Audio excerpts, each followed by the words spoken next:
Hello everyone, welcome back to my channel.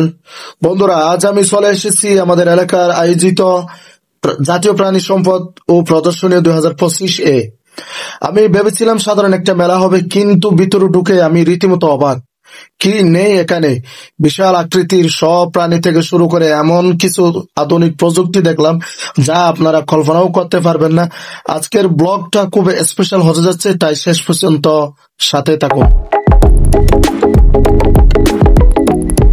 নানা রঙের banner, festoon আর stall দিয়ে সাজানো হয়েছে পুরো এলাকাটা। একটা উৎসবের আমেজ কাজ করছে সবার মধ্যে। ছোট থেকে বড় সবাই খুবই আগ্রহ নিয়ে প্রাণীগুলো দেখছে। দেখুন বন্ধুরা, কি বিশাল আকৃতি সব গরু এখানে আনা হয়েছে। এগুলো আমাদের এলাকার কামারিদের নিজেদের হাতের গড়া সম্পদ। বিভিন্ন উন্নত জাতের ষাঁড় এবং গাভী মহিষ প্রদর্শনের জন্য নিয়ে এসেছেন তারা। এদের স্বাস্থ্য আর চকচকে চামড়া দেখলে বোঝা যায় কতটা যত্ন আর পরিশ্রমের ফসল এগুলো। কামারি ভাইরা খুবই গর্বের সাথে তারা তাদের সেরা প্রাণীগুলো এখানে প্রদর্শন করছে। আমি যদি এখানে শুধু গরুর কথা বলি তাহলে তো অন্যান্য প্রাণীরা রাগ করবেই। গবাদি পশুর পাশাপাশি উন্নত জাতের হাঁস, মুরগি এবং নানা রঙের শৌখিন পোষা পাখিও প্রদর্শিত হয়েছে। বিশেষ করে বাচ্চারা তো এই অংশটা দেখে দারুণ মজা পাচ্ছে। সামনে আরেকটু এগিয়ে দেখতে পেলাম নানা জাতের হাঁস আর মুরগির সমাহার। তবে আমার চোখ আটকে গেছে এই কবুতরের কাছাগুলোতে। এখানে সাধারণত কবুতর তো আছেই, তার সাথে দেখলাম দারুণ সব উন্নত জাতের রেসিং কবুতর। এদের গঠন আর সৌন্দর্য সত্যিই ইউনিক।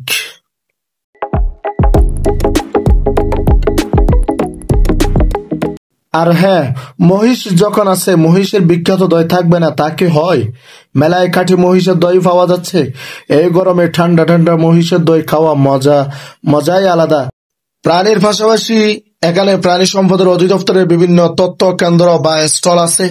সেখানে আধুনিক পদ্ধতিতে খামার ব্যবস্থাপনা, পশুর চিকিৎসা, টিকা এবং পুষ্টি নিয়ে নানা গুরুত্বপূর্ণ তথ্য দেওয়া হচ্ছে। যারা নতুন উদ্যোক্তা বা খামারি হতে চান তাদের জন্য এই তথ্যগুলো খুবই কাজের হতে পারে। আপনারা ভিডিওটুকু সবচেয়ে বেশি প্রদর্শনীয় যে প্রাণীটা হয়েছে সেটা হচ্ছে আপনারা দেখতে পাচ্ছেন একটা পোষা কুকুর। সে তার মালিক চলে যাচ্ছে, সেই জন্য সে কিন্তু খুবই রাগান্বিত হয়েছে, খুবই কান্নাকাটি করতেছেন তার মালিকের সাথে চলে যাওয়ার জন্য। প্রিয় বন্ধুগণ, আপনারা দেখুন, সবচেয়ে প্রাণীদের মধ্যে বিশ্বস্ত প্রাণী হচ্ছেন তার এই যে মালিকের হাতে গড়া যে একটা কুকুর, সেটা হচ্ছে বিশ্বস্ত প্রাণী। এটা আপনার এলাকায় আছে কিনা কমেন্ট করে জানাবেন। আসলে এ জাতীয় প্রাণী সপ্তাহ পালনের মূল উদ্দেশ্য হলো আমাদের দেশের আমিষের চাহিদা পূরণ করা এবং খামারিদের উৎসাহিত করা। স্মার্ট বাংলাদেশ গড়তে হলে আমাদের প্রাণী সম্পদকে আরো স্মার্ট প্রযুক্তির আওতায় আনতে হবে। এই মেলায় খামারিদের মধ্যে একটা সুস্থ প্রতিযোগিতা তৈরি করে, যা দেশের অর্থনীতির জন্য খুবই জরুরি। আমার ব্যক্তিগতভাবে এই মেলা ঘুরে দেখা দারুণ লাগলো।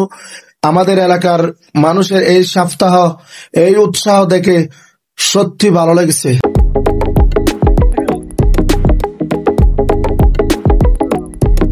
বন্ধুরা, এখন যেটা দেখাবো সেটা জন্য আমি মোটেও প্রস্তুত ছিলাম না। আমি সত্যি আশ্চর্য হয়ে গেছি। আমরা জানি মানুষের পেটের সমস্যা বা প্রেগন্যান্সি দেখার জন্য আল্ট্রাসোনোগ্রাফি করা হয়।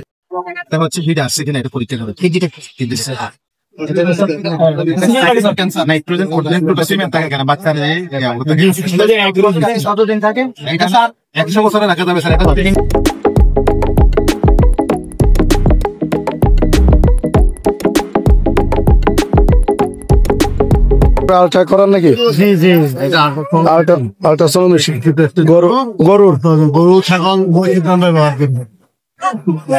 এটা হচ্ছে ডেলিভারি হুক। হ্যাঁ হ্যাঁ, অনেক সময় ডেলিভারির সময় যদি আটকে যায়, পজিশন এরকম হয়, এটা দিয়ে হুক দিয়ে বের করা হয়।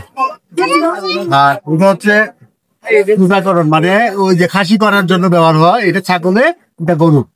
এটা হচ্ছে জরায়ুর কোনো ইনফেকশন থাকলে জরায়ু ওয়াশ করার জন্য এটা ডুস্টেন ব্যবহার করা হয়।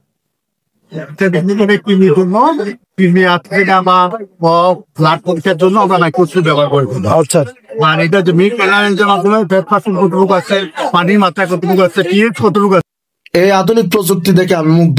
আমাদের দেশের প্রাণী চিকিৎসাও যে কতটা স্মার্ট হচ্ছে এটা তার বড় প্রমাণ। আমার কাছে এটাই ছিল আজকের মেলার সেরা চমক। সালাম আলাইকুম ভাই, আপনি কি সবার উদ্দেশ্যে ফিরে দিচ্ছেন আজকে? হ্যাঁ, সবার উদ্দেশ্যে ফিরে।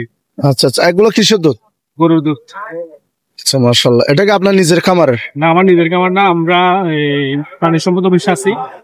প্রত্যেক ইউনিয়নে আমাদের কি একটা করে পিজি আছে, পিজি বলতে মানে সদস্য করে কি জি জি।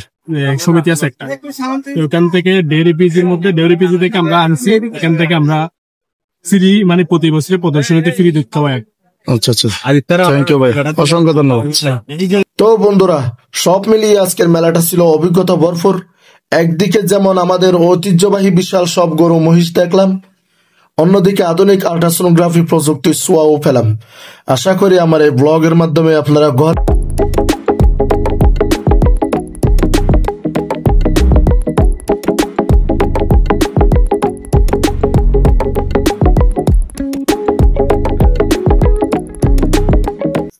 ঘরে বসে মেলার আনন্দটা উপভোগ করতে পেরেছেন। ভিডিওটা ভালো লাগলে অবশ্যই একটা লাইক দিন, আর কমেন্টে জানান কোন অংশটা আপনার সবচেয়ে বেশি ভালো লেগেছে। এমন আরো ভিডিও পেতে আমার চ্যানেলটি সাবস্ক্রাইব করে রাখবেন। ধন্যবাদ সবাইকে।